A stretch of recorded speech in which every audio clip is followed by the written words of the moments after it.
Hey everybody, welcome back to the channel. This is your host Chaos Kaiser speaking, and today we're going to be going through a request that I got from some of you guys. I saw in the comment section on the last video, and a couple of you actually messaged me directly.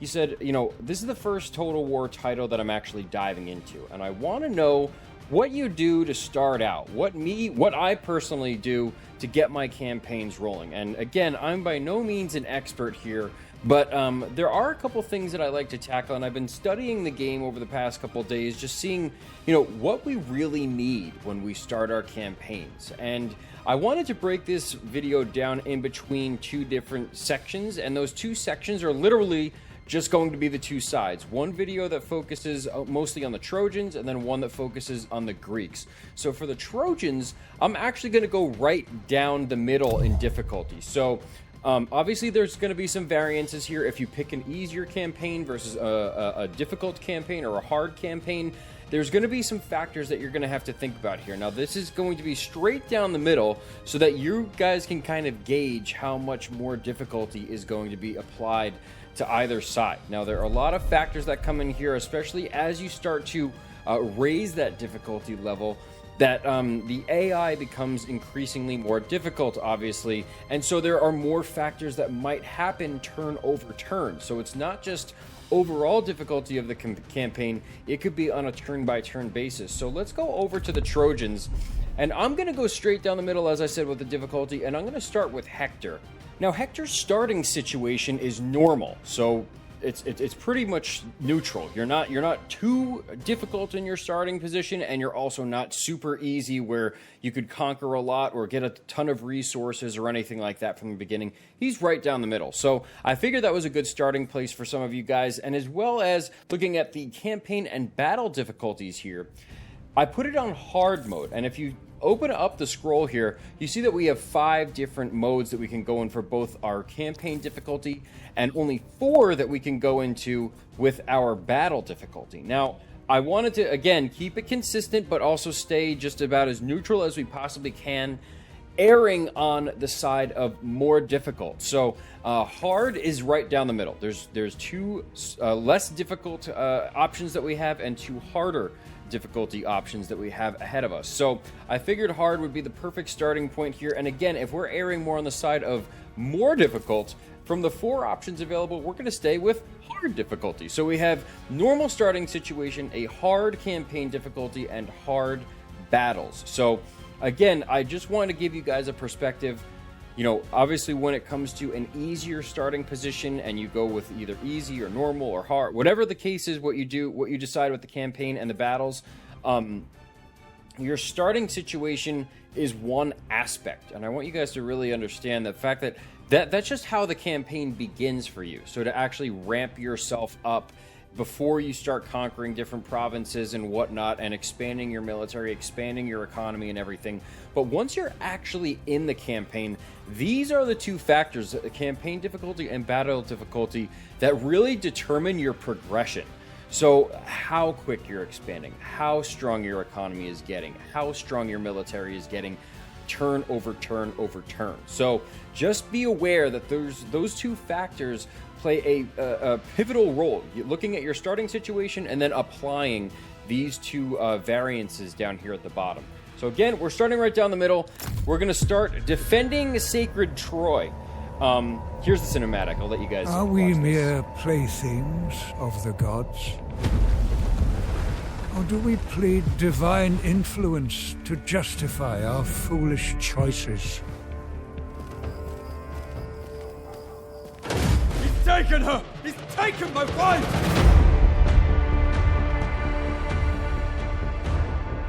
You've risked the safety of Troy. Troy is my home now. You have my oath, brother. She will be returned to you. Brother, I can fight! Go. Seek shelter. There'll be plenty of fighting ahead.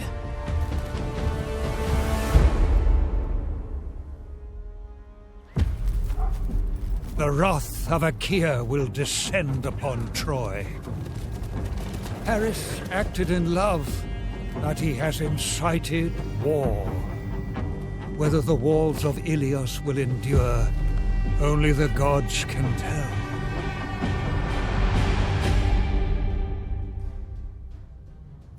So I know you saw that cinematic from the last video that I did, but just to stay consistent, we're starting a new campaign, and there might be a little more dialogue here.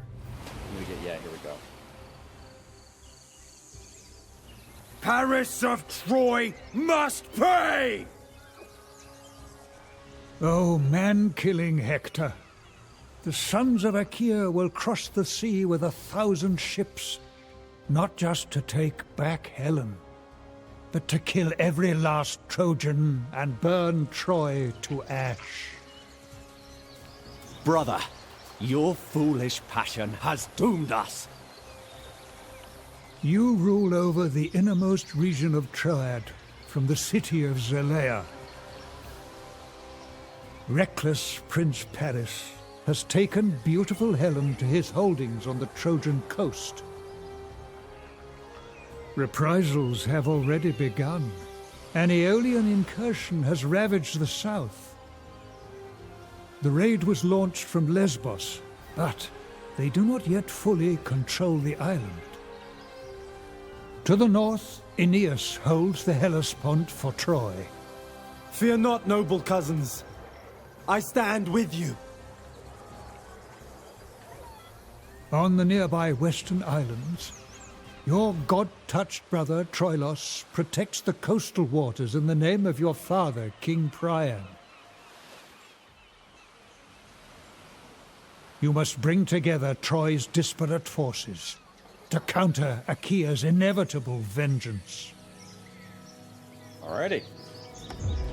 So that is the beginning of the campaign if you were to play as Hector. Now I think that cinematic is actually kind of important because it tells you where your allies are right from the get-go. It tells you where Paris is, it tells you what's to the north and south of you, and where you have to kind of confederate in order to get everyone on the same side in order to confront and hopefully defend against the Greeks when they inevitably make their way over to hopefully on their side to get Troy. So with that being said, first mission that we get, defeat an army belonging to the following faction in battle, Macaria.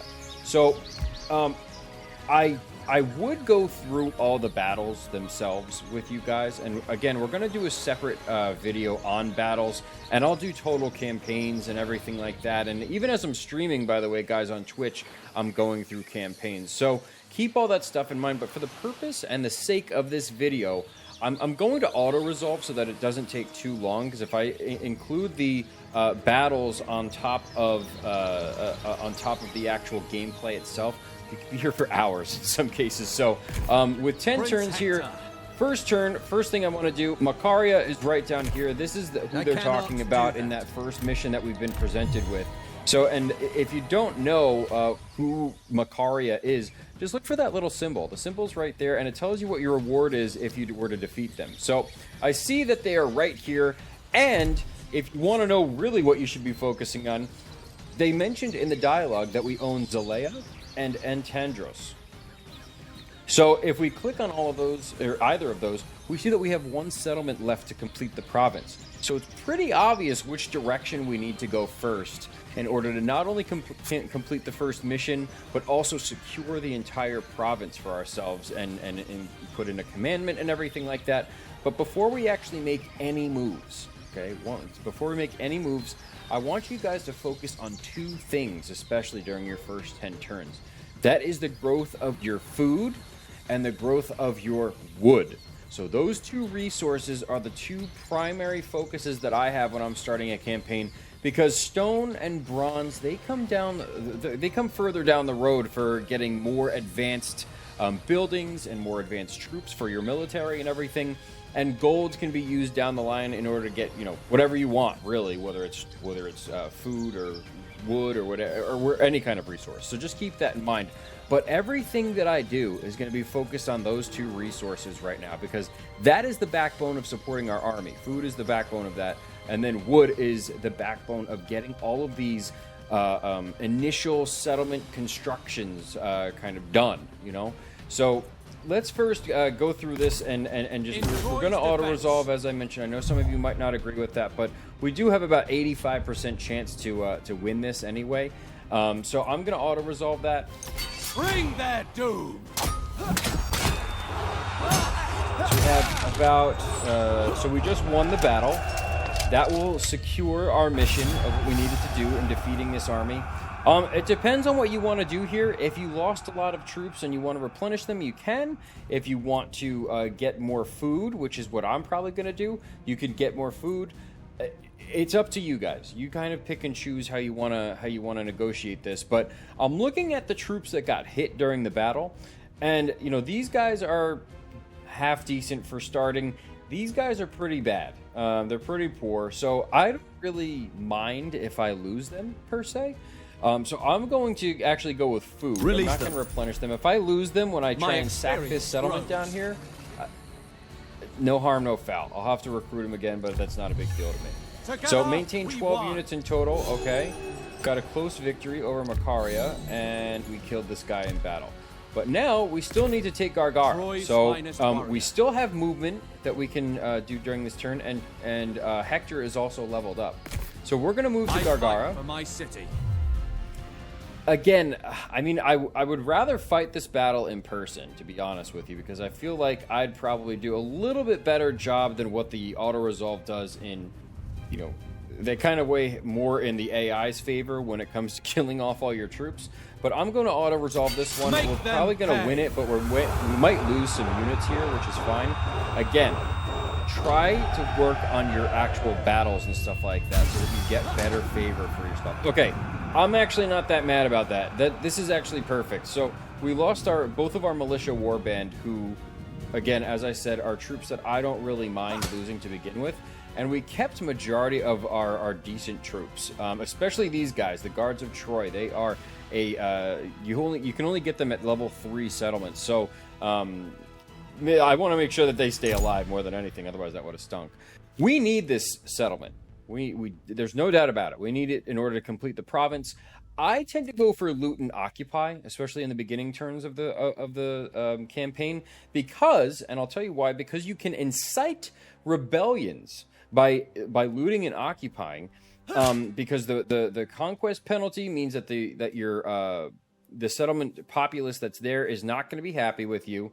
And there's also province instability, because now there's a new ruler who's taking over the province as opposed to who was formerly ruling there. So you can create a rebellion. And a lot of you might be thinking, why do you want to create a rebellion? That's just more stuff that you need to fight. Well, because you can actually use it to farm experience. You can use Hector then to go quench the rebellion, and then he'll get more experience, and your troops will get upgraded, and so on and so forth. And it's very early on in the campaign, so the likelihood of you succeeding here is a lot greater. So I'm going to loot and occupy. We get some resources for it, and we control this last part of the province. So that helps a ton. So I'm going to close this. We gained a trait. We gained +5 campaign movement range. Okay, that's great. So we secured the province, which is also awesome, and we're still on our first turn. Now, Hector can't move anymore. That's fine. I'm going to go down here and maybe recruit some units from him. Now, again, as I was mentioning before, these guys are pretty bad, to say the least. So I'm going to get mostly swordsmen. I know that's these guys right here, and they're half decent. They have bad morale, but they have a lot better attack and statistics overall than any of these other melee troops that we're looking at. So just keep that in mind. As I go over to his skills, I'm going to upgrade it. And this is a personal preference. It's up to you what you guys want to do. You can either vanquish with his skill here, which gives you 50% charge bonus and 20% speed. Or you can do Divine Focus, which adds 30% weapon damage and 30% armor-piercing damage, but your attack interval, as a consequence, is increased by 2. And that's every 5 seconds. I'm sorry, 5 per second. So you'll see in battles, there's a little gauge that's over your hero. That goes down when this is enacted, and it'll go until he hits 0. And then it needs to recharge. So just keep that in mind. I always wait until it's at 100 before I hit that button, because then I know I want him to engage with this bonus for as long as he possibly can. So just keep that in mind. But I'm going to select this one for now and close out of that. And then I'm going to focus on the construction here. We have some resources that we can use. We have things that we need to either repair or build. And right here I could see, okay, so this is a building that we already have here. This is what that sign means. Multiple buildings of this type exist in the province. So we're going to get rid of this. Not only are we going to want to get rid of it, but specifically here, because it can't reach tier 5 in a minor settlement. It can only reach tier 5 in your capital of the province. So we're going to get rid of that. So that'll be deconstructed over the next turn. I'm going to repair this, and I'm also going to repair this. And now we don't have that much wood to work with to create anything new, per se. So I need 680 wood if I want to try and get some archers of some sort. I could try and maybe go for some resources if I want as well.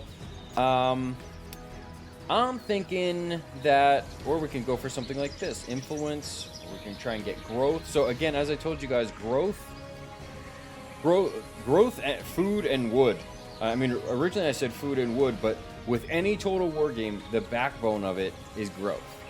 Without growth, you can't upgrade your settlements because you need to have this population surplus. The settlements need to keep expanding, essentially. They need to keep growing in order for you to get to higher tier leveled construction or building types. So you always want to be growing, and you always want to make sure that you're looking at your food and your wood in this case. So let's keep our focus here. Maybe I can use some gold here. I don't have a whole lot, but I'm making 5 per turn, which comes with the with the Hector campaign. He makes 5 per turn, whereas especially on the Greek side, there isn't, as far as I know, anyone who has that specific trait or bonus to starting with Hector, like Hector does. So we know that we're going to be gaining gold each turn. Maybe I can actually get some extra wood from someone. And I'll just scroll down here really quick, see if anyone might be willing to trade something with us for wood. Not Troy. Maybe, okay, maybe Paris would. I'm not going to go for that because part of our campaign here with Hector is that we're trying to gain benevolence from Priam, which means we're against Paris because we're trying to take over as heir of Troy. So I don't want to help Paris out, apart from being his ally, like his military ally, so that I'm protected. I don't want to help him out. I don't want to give him extra resources so that he can use it to his advantage and go out and become more benevolent than I am in the eyes of Priam. So maybe I'll try and trade with these guys. I don't really know them that well, but they don't really like us that much where they're neutral. We are not starting from a good place. It's okay. I don't mind if we're not starting from a good place. How about 500 and I try and give you 40? Okay, not bad. 45, 46. That's for 500 wood, which is not a lot. That's half his wood, but it's right in the beginning phase here. So, I mean, I could try and figure something out here. I could scroll down. Maybe we could get 400 out of him. No, unfortunately we can't.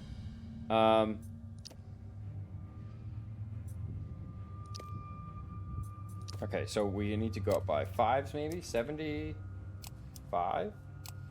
80? 5? 90?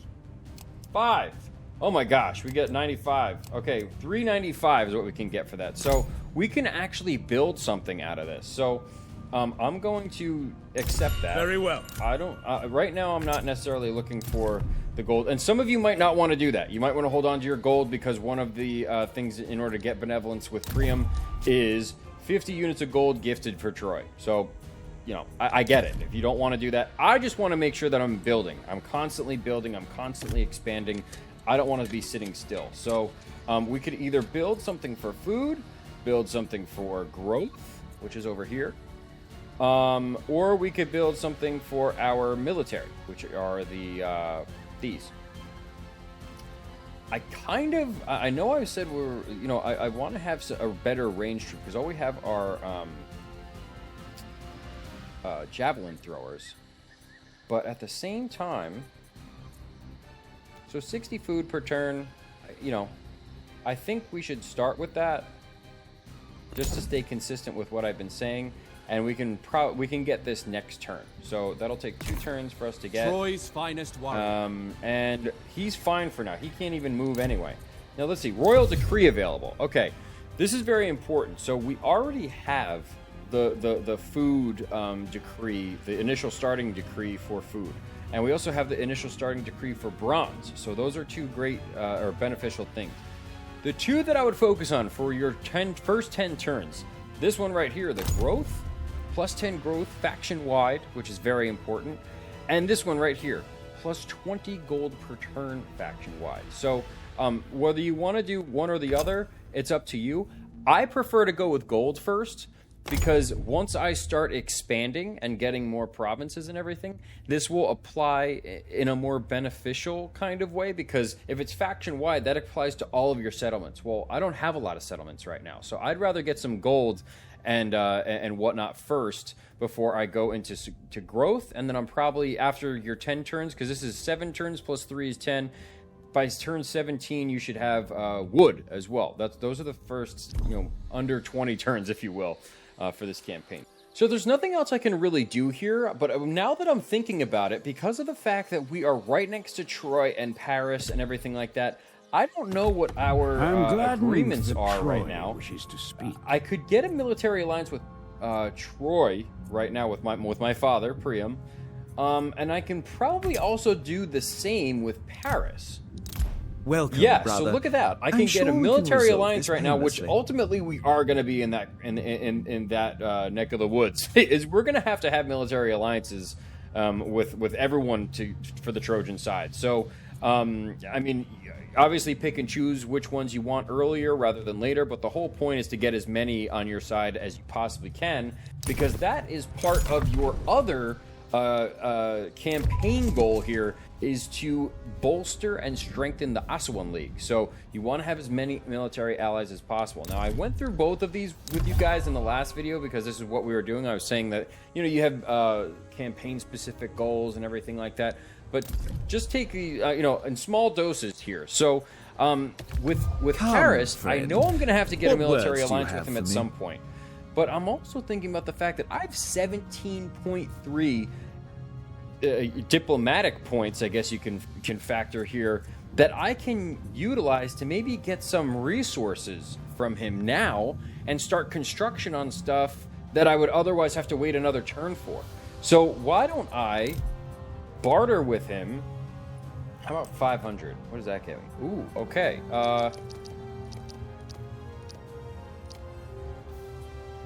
Okay, so for 1,000, maybe I could get it at an even 1,000. I don't know why it went up first before it went down. It went to 7 and then and then back down to 6. Okay, so we're gonna stick with 950. How does that sound? And maybe I can, I don't know, maybe get some gold out of him. I could get 2 pieces of gold, or maybe food. Let's do food. Staying consistent. We've got to stay consistent with the theme. So I'll get 60 food out of him. So 950 wood and 60 food. Just so that I can get more construction this turn. And now, if we want, because we have that extra wood, we can go one of 2 ways. Now, I'm destroying this right now so that I could put another economy building in here. But remember what I said just a moment ago. We can make archers for our military. We do not have a very good ranged unit that we can incorporate into our army. So let's start this now. Let's get this process going now so that as we expand, we're ready. And we literally cannot do anything else construction-wise. I mean, you can focus this on, a temple or maybe one of these buildings down here. But now that I have an economy building going, I'm going to focus on military for this one. I could go with growth. That is the other option here. But then you're out of construction slots until this is upgraded to 3. And I don't want to wait for that before I can have any access to more ranged troops. So I do find it kind of critical for us to get this now. And then I'll do another economy building over here next turn. So that's going to do it for this turn. I think we're all square. Yeah. Oh, a commandment. I'm sorry. Commandment. Every commandment that we do, now that we have an entire province, we can instill a commandment. Now, a commandment is down here. If that is in my notifications, then you're going to go down here and hover over each of these to see what bonuses you can get. So a trade tithe, establishing a spy network, organize some games, warrior camps, or the Aegis of Troy. Now, in the beginning, again, you always want growth. And right now, if we do have a rebellion or anything like that, fine. But this one in particular, organized games, we increase our happiness in the province, and we increase our growth to this province. So I'm going to select that one. And you can see our popularity. It's minus 38 because we just took over this settlement. But that's going to do it for turn number 1. Wow, man. That took us a while, but it's okay. That's the whole part of this. So just to get you guys thinking about what you should be doing turn by turn, I'm not saying I'm correct. I'm just saying this is how I would do it. And those are the things that I focus on to get myself to better and more beneficial stages in the game further along when I get further along in the campaign. So Priam's benevolence towards your brother has increased by 2. What a jerk. Okay, issue a royal decree. That's our next mission. And if I look up here, here's our benevolence. We have 4 benevolence, and he has 2. So we're still beating him. I'm still fine with that. We got some gold. We got some resources. Prince Hector. Everything looks good. We can build something here. Now, if I go up to here, there it is. And see, we established our military building already. Now we only have 1 turn to wait before we can get archers. And we couldn't do anything last turn because we were just deconstructing that military building that was in here. And we're going to go with growth, or food, rather. Food. So we're going to click on that. We're going to get some food this turn. And then I'm going to move Troy's finest warrior, Hector up to here. He's still in our province. defender of innocence. And I'm going to have him recruit more troops. Of course. And that's literally all that we're doing this turn. So you can see our 2 missions here. Still, we have to issue a royal decree, which will come in 6 more turns, and muster the troops. So we have to have 12 units total. So we'll have 11 after this next turn. And then I'll go to here, but by the time I get to here, we could recruit archers because we constructed our military building. So it's all kind of, it's like a waterfall, but you have to plan it out. Don't just think, on your feet like, I that, and think impulsively. I had that problem when I started playing Total War games, and it never worked out. So definitely try and map out exactly what you're trying to tackle and exactly how you plan on getting there, okay? So our benefit here is that, starting with Hector, the 2 minor settlements that fall under this province of Ide are both growth or food-focused settlements. Whereas, like, some of these that, they're focused on bronze and wood, and then up here you have gold and stone and wood and whatever. But down here, we get this benefit. Both of our economic buildings here are focused on food, which is incredible. So, a quick turn here. Nothing really else to do. I don't really even think we need to focus on, alliances or anything like that. He doesn't have anything. We just took all of Paris's wood. So he's trying to get back on his feet even at this point. But let's get out of this. And I'll end the turn there. One thing that you can always focus on also with your military allies, and I'm not going to do it right now because I eventually want to conquer all of everything that's over here, is you can coordinate who your war targets are with your military allies. They have to be military allies in order to make a coordinated war effort. So let's go upgrade enemy settlement building. So if you just want to see what we have up, what we have to do, upgrade any settlement building, construct any building, issue a royal decree, and have 12 units. So all stuff that we can progress towards by the end of this term. Now, not a whole lot of campaign movement range. We could go and take this, but I also want to get our mission accomplished here, and we also need some more ranged troops. So I'm going to go with this. I'll make it happen. I'll take that. And we can grow this now. We have enough supplies to actually grow our minor settlements. This will give us growth, it will give us food, it will give us happiness, and it also provides more troops for the garrison. So that's very, very important. Now, as these guys down here, we're still at war with these guys. This was the first faction that I attacked during our first turn. So what I'm going to do is I'm going to try and bolster this one up first to defend against if they do happen to send anything over there, as opposed to the one that's further inland. So that's what my focus is. We're going to be able to upgrade a settlement building. That'll take a couple turns for that to upgrade. We're not constructing anything right now. We don't have any build slots to do that, but we're issuing our royal decree. That's 5 turns left, and by the end of next turn we will have this mission completed. So let's do that. We'll end the turn.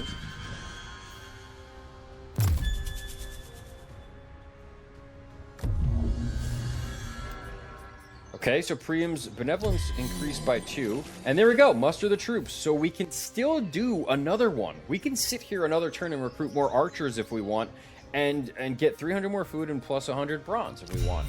Or we can go for here. Now, what I'm thinking is we might be able to... I don't think we'll have enough movement range when I'm thinking about it. But let's do this. Let's get some more archers. I shall do that. And one more swordsman. We have 17 out of 20 that we're recruiting at this point. Now, this is where some people might differ. Because they might say, oh, I'm just going to go over and attack. Well, when I go over here, I'm not going to have access to the same troops. I don't know what buildings they have for military. I don't know what they have. But I know over here, I can still recruit the troops that I want. And I'm eventually going to go around this way to take this entire province. That's ultimately our goal here. You know, we're building around here. We have stuff that's already under construction. We're ready to move. So I'm going to stay here for one more turn. And then I'm going to attack Skepsis next. Now, this settlement has gold, the most valuable resource in the game. So where people might want to go and attack this might be right now because they want to construct those gold buildings immediately. And I understand that. But I'm thinking if I wait another turn, I also have another turn that I'm accumulating resources. So again, there's going to be some differences here in how people want to play it. This is how I usually play it. So let's do it that way. I'm recruiting. I can't move anyone else. I can't build anything. I'm not looking for any other military stuff. We have the same interests at heart. I mean, I could go with this guy if I want and get... You can get defensive alliance first. It's always, non-aggression, defensive alliance, then military alliance. So for some reason, it's more... We get more points, economic points, for a defensive alliance right now than a military alliance. Okay, so we'll do that, and then maybe I'll take him for all of his food. Let's just go up to 2,000. And just go up from there. 3,000, 4,000, 4,500. We're gonna wind up being friends with them anyway. So yeah, let's be defensive allies. I could take more from him, but I'm gonna be a jerk here, and I'm just gonna wait until he gets more resources, and then I'll get him on a military alliance. So that's, again, another part of your thought process that you should keep in mind. So there's a lot going on, and I hope it's not overwhelming for you guys, but that's the last thing that we need to do. Our missions, upgrade, and again, the Royal Decree. Now we're at 4 turns for the Royal Decree. And we're upgrading this building right now, so by next turn, we'll have the upgrade mission complete. So, again, we're only on turn 4 here. We have our army ready to go conquer again.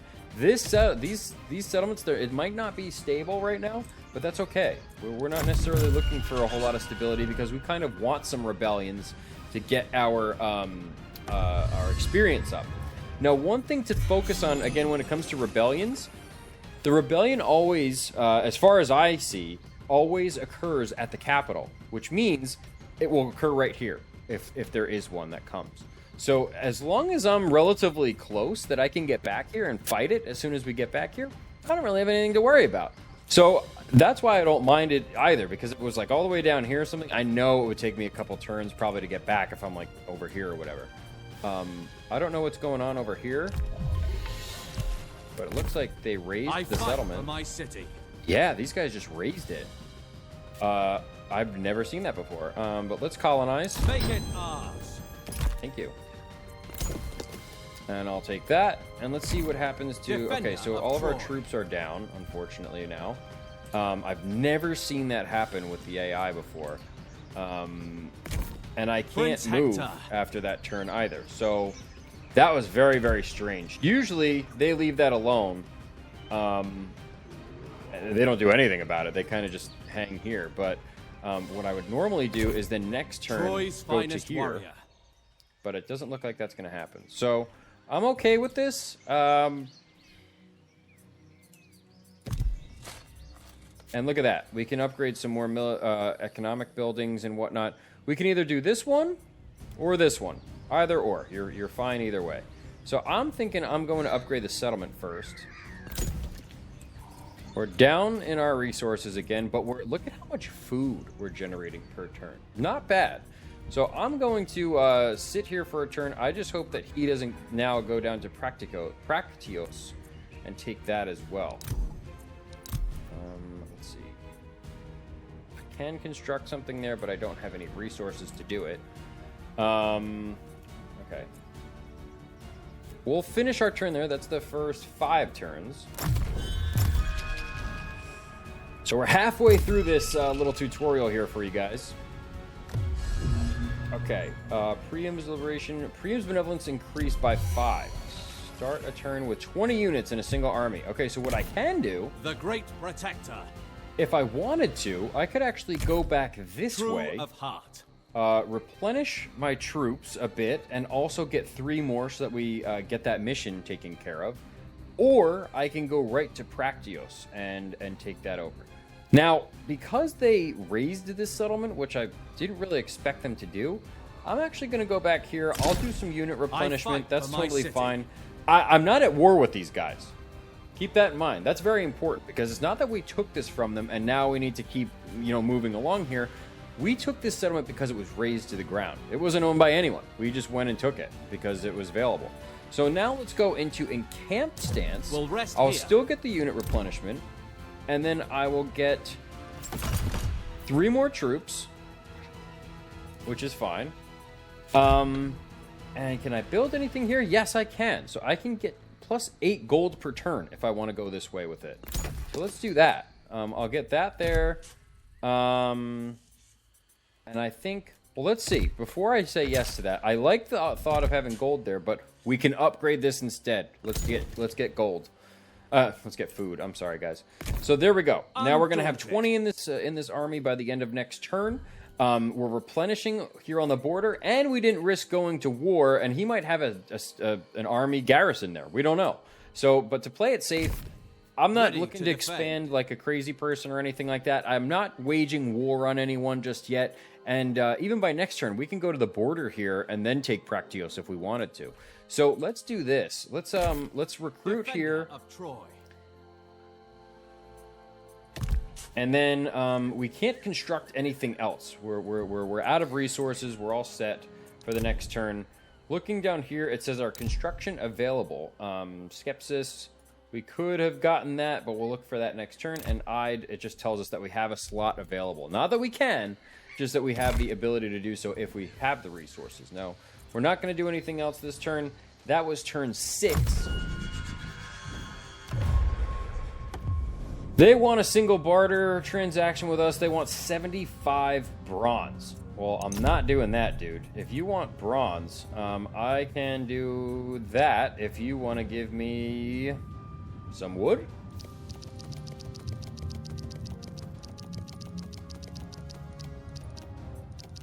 It's 100 wood for 75 bronze. I don't think I'm going to do that one. I'll pass. So they want a single barter, or they want a non-aggression pact, but I have to pay them. Yeah, right, dude. I'm coming for you next turn, so I don't know what you're thinking, but I'm certainly not on that side. 20 units in a single army. Priam's Deliberation. Changed by 4. So his benevolence went up by 4. Upgrade any settlement to its maximum level. Okay. What do I have to do? Altar of Poseidon. Okay, so ensure that the following building has been constructed. Altar of Poseidon in order to get 10 benevolence. So where do we stand right now? He's beating us. We have 14. He has 19. Jerk. Prince Hector. Okay, so let's see. What do I need to stay in encamped stance? 50%. As you said. Here, how much is that? 63. Okay. let's go to Protect here. this settlement. We'll Duty replenish first. this turn. I'm looking at our construction and our settlements and whatnot. There's nothing else really that we can do here. I hope we can maybe get to Ardestia in a couple turns. But I don't know. It's not looking that great. We'll have to hopefully get there so that we can get build an altar. Nothing else on this front that we're going to want to do. Maybe I could get some wood if I want to. Let's see. We should not be enemies. I want to work with Hector of Troy, the maybe? Shimmering Nope. Helm. Dardania? We will break bread and then talk. So maybe I'm just going to coast for now. And that's totally fine. You know, just chilling, hanging out. That's not a big deal. Oh, nope. Never mind. I lied. Here we go. We have just over enough to construct a gold miner tent. And that'll get us 8 more gold per turn. So we're getting 17 per turn. And now we'll be getting 25 per turn once that's done constructing in 2 turns. So let's move on.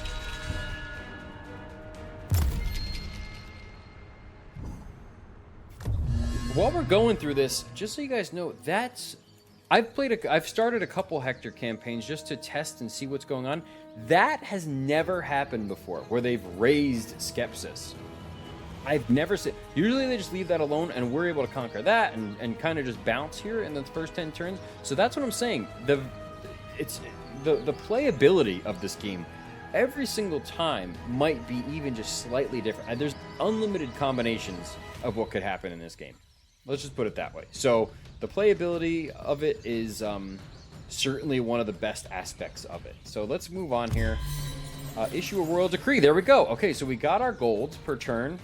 That gave us 20 more gold per turn. So we were at 17, now we're at 37. And as I mentioned to you guys, Breach Trojan Alliance Tier 2, Friend of Ilios. Okay, so that is for our... oh, we got there. Never mind. Mission successful. We got 500 fruit. We got all this stuff for that. So that's great. So we'll close that. These guys are about to rebel. That's not good. So what we can do... Man, these 10 turns are going by really fast. We'll go for the growth here. That's I told you guys that's what I would do next. And just as... I'm going to go to the border. Not over the line, because that will affect the growth or the unhappiness of our population. But because we have over 50% left, I'm going to go into a camp stance so we get more replenishment. And then over here, it just tells us we have imminent rebellion and this. So we can't build anything else here that I want right now. These growth buildings have negative consequences. -1 happiness, -4 influence, and whatnot. I'm waiting for this one, because there's no consequence for it, and you get a pretty sizable bonus for putting those buildings in here. So let's just wait there. In the meantime, what we can do is, now that we built up some food now, you might want to make a prayer to someone like Aphrodite. Now, Aphrodite, look at what the prayer does. Plus 20 growth faction-wide, and plus 2 to happiness. So, the problem, though, is if I do that now, we won't be waiting for this rebellion. We'll miss it by 1 point. So, I'm going to wait, actually, until next turn to do a prayer. But in the meantime, maybe I want to do a prayer, or a hecatomb to Ares. We have all swordsmen in our army, so I'll click on him, and our benefits that we'll get are plus 20 morale to sword and axe units. So let's do that. We have some food, so I'm fine with that. Our cult level went up, and now we get plus morale when we go and fight this rebellion, and when we start going in our campaign down here towards Practios. So I'm going to end the turn there, and there's the rebellion. See, it came up. Their offers single barter for 415 wood, and they're going to give us a non-aggression pack. Can we get more out of you guys? No. But non-aggression, I'm not worried about. Yeah, they're going to give us wood for just not fighting each other. That's fine by me. What is this guy doing? Who's raiding?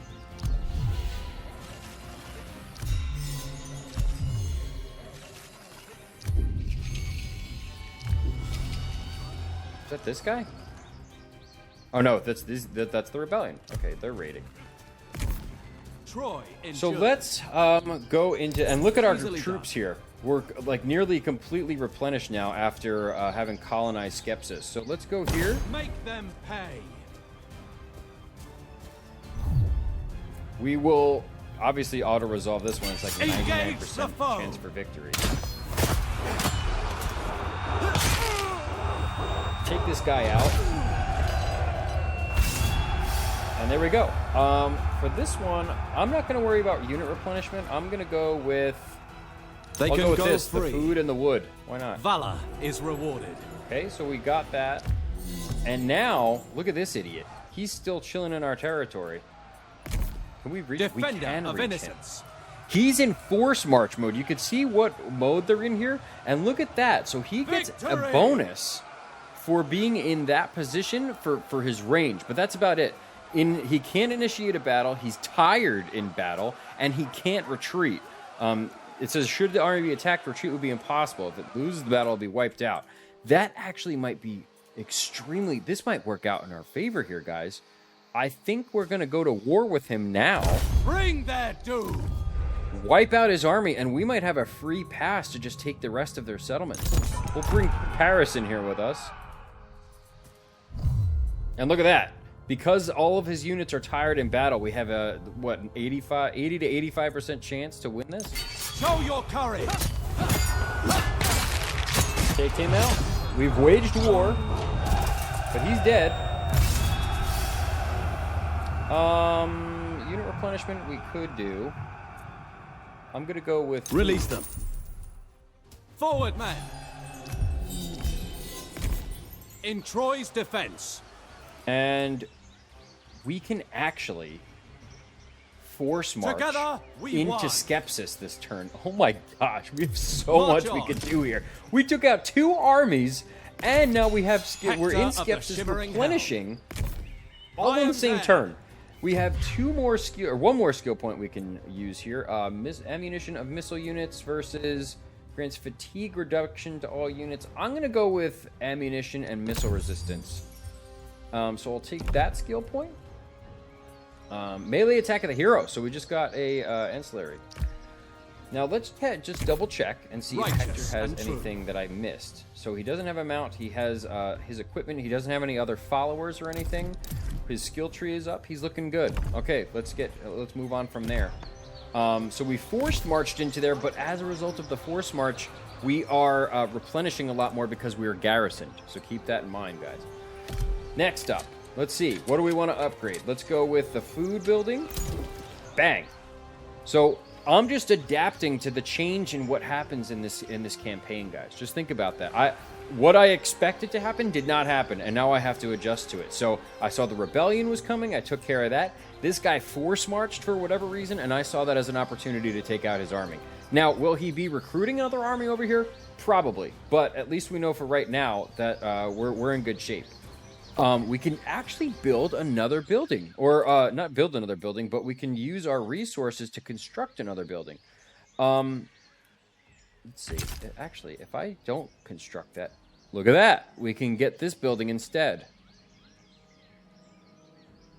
I think it might be more beneficial, though, to do this. I'll just keep it there. And we can always build those up another time.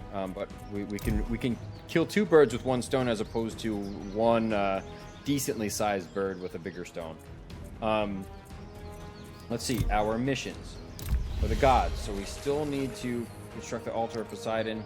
What we could do, if you wanted to, is get rid of this. Actually, we might do that.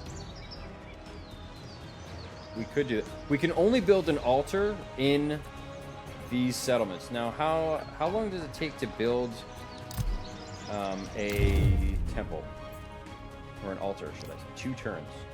It takes 2 turns to build. We have how many turns? 4. So, but we need 3, because it'll take 1 turn to deconstruct this. I'll do it this turn. Why not? Because he's not even over here anymore. Ready and willing. He's going to war. So, and that'll end our turn. We can't move anymore with Hector, and he's garrisoned right now. He's replenishing. So we'll end the turn there. Scrolling through. And issue a command across the province. So we got this, we got food and wood, and we're... Okay, so Cream's benevolence is really rising. Also the gods. Okay, so we got another mission issued that results in an altar. So maybe I'll do this. Ready? I'll construct this for now, just until we can get more growth here. And what do we need? Temple of... an altar of Poseidon. Okay, so we'll do an altar. Just for now. That was a tier 1 building, that military building, just so that we can get the benevolence. And that mission completed. And our benevolence is better than Priam's anyway, so we're looking pretty good here. I fight for my city. Let's go, and we just Understood. make it. And this is turn Don't hold 10, back. so I'll leave you guys with some final thoughts here. We'll be able to take this building Make this me settlement proud. pretty easy. 80% chance. Hit them hard. Auto-resolve it. Oh man, dude, that shield kill gets me every time. And all we lost were some swordsmen and our militia. I'm not really, too butthurt about it. It's all good. And again, we're gonna want to do this so that we can incite a rebellion. Plunder this So I'll loot place. and occupy. We get some My resources out of experience it. grows. Perfect. And he gained another trait. -1 enemy siege holdout time, +3 on all units in siege battles. Nice. Okay.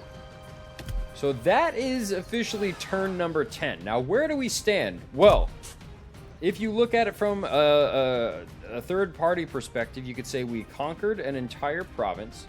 We have half of another province already. We have very valuable resources. I'm going to fix that in the meantime. We crushed a rebellion, so now our happiness is actually going the opposite way versus over here, where it might not be that great right now, but that's okay. We have one more settlement that we're going to conquer over here, and hopefully that does it for us with Hector. Now, we can upgrade his skill point. This is by turn 10. Melee defense of hero versus +60 to melee damage of hero. Yeah, I think I'll take that. We can recruit a couple troops here if we wanted to, just to fill in those 2 slots from the ones that we lost from last time. Sure, why not? They're expendable troops. And our economy situation is good. We have food growing, we have wood growing, we have gold growing, and we have one more turn before our royal decree for growth is done, and then we can hop over to wood. So that is, in summary, where we stand by turn 10. So if you want to finish it through turn 10, for some of those are like, well, you didn't finish the turn, so now what?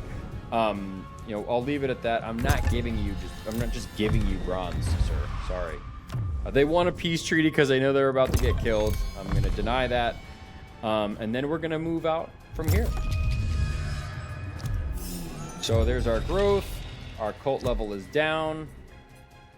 We have, 2 turns to build that altar to Poseidon.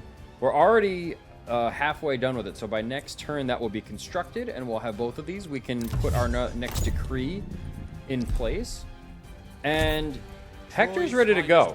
He's got all of his guys ready to go, and look at this. We're gonna go and take this one. To Troy's defense. You don't really have a choice, my dude. Make them pay.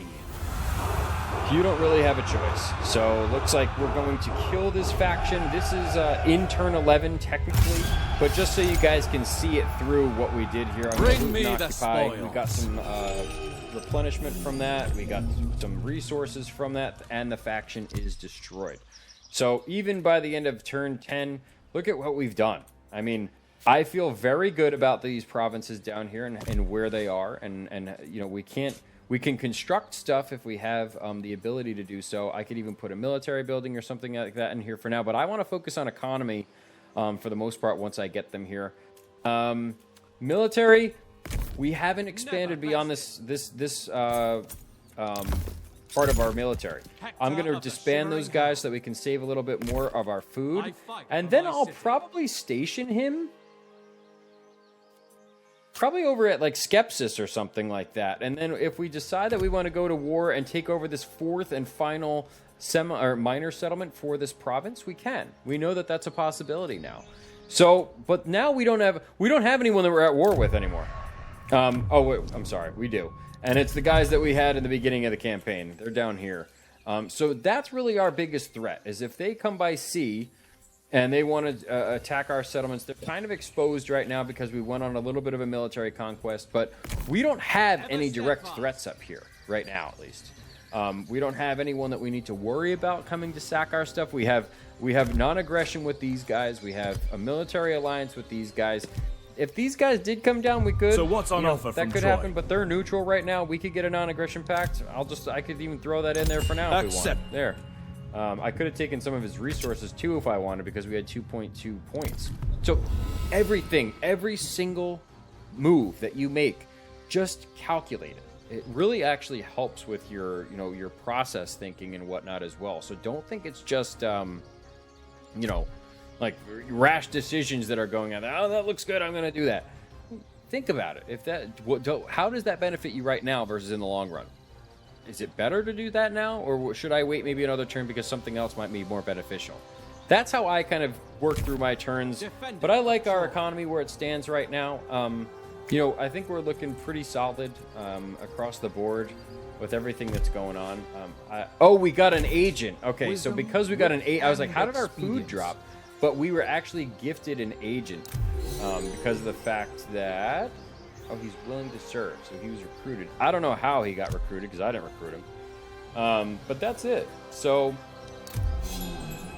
with that being said, guys, I'm going to call the video here. So that is technically into the... We're in the 11th turn right now, but we finished 10 turns. Okay, so at 10 turns, this is where I got to. And I feel good about it. We can come down here and we can defend against these guys. That's the only guys that we have to worry about threat-wise. And even then, we have a buffer with this guy, who we have a non-aggression and military access pact with. So, take those things into consideration. I secured my borders, essentially. Let's put it that way. These guys we're not friends with. We're eventually going to conquer them. But I'm fighting a war on one front, and from here, it's just here, technically. Eventually it will be here, but then we'll probably get a second army, and then you build it out from there. But constantly just keep your eyes on your food and your wood, especially in the beginning of the game. Do stuff that'll benefit you, whether it's with a trade for the wood, or versus your food, which I just took advantage of my settlements because they cater towards food. Now every campaign is different, so you're just gonna have to mix and match your priorities. Really, that's what it comes down to. But that's gonna do it for me for this episode of A Total War Saga Troy. Now these might have had totally different results if I actually fought the battles versus auto resolve and whatnot, but for the intents and purposes of the video, I hope it made sense. I hope you guys appreciate it or enjoy it and can see where I'm coming from and what my mindset is when I'm going through my campaigns and whatnot. And hopefully it helps you guys. For those of you who are new to the series, I hope it overall it helps you. So just keep all that stuff in mind. There might be some other stuff that I'm missing here. For instance, I didn't do the prayer to Aphrodite. I could do that now, and that'll give me my growth and whatnot. We'll see what she says next turn. Usually she does answer the prayer, especially this early in the campaign, but stuff like that. See, like even then I forgot about stuff. So don't feel bad if you forget stuff. It's a learning experience, but over time, the more campaigns you go through, it'll be like, riding a bicycle. It's just going to be like, instant kind of memory. Like, okay, I know I need to tackle these 3 things or these 10 things before I move on to the next turn. And kind of, it's like a puzzle. Like you're fixing a puzzle or fitting a puzzle. So just keep that stuff in mind. But in either case, that's going to do it for me. Thank you guys so much for tuning into this episode. I hope you guys enjoyed it. And thank you for all the support. I really appreciate your guys' comments and your support on the last video, which was the beginner guide. Again, I'll put this all on a playlist for you guys in case anyone sees this video and does want to see the beginner guide. So it's all resources that I hope that you guys can use. But thank you guys so much again for tuning in. Have an awesome and amazing rest of your day. Thank you again for all the support. Stay healthy and game on, guys. I'll see you on the next one. Take care.